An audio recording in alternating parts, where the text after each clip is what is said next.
As we begin with the basics of the stance, the first thing is understanding if we're left-handed or right-handed. So I'm right side dominant, which means my left foot will go in front facing the target.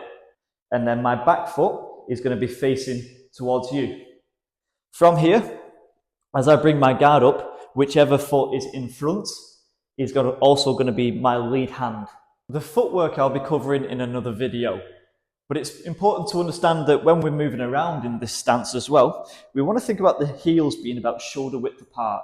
And every time I move around, whatever that looks like, if it's forwards, backwards, side to side, or stepping around, I always want to think about basically staying in that same stance. So there's not a point where I'm going to be like here and really feeling off balance as I'm moving things. And then, of course, a big exaggeration, but I also don't want to be here as I'm trying to throw techniques either.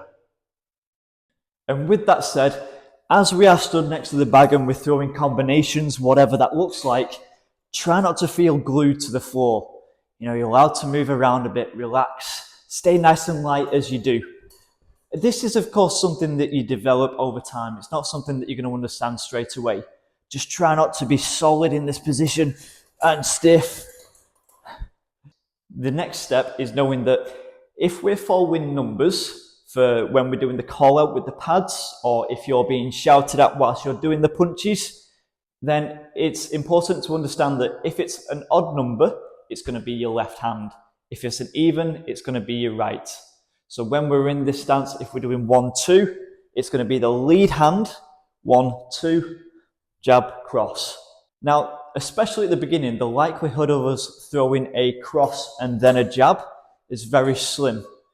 So again, if we can understand that whichever foot is in front, which is our non-dominant foot, then this is often going to be the one that is firing off first.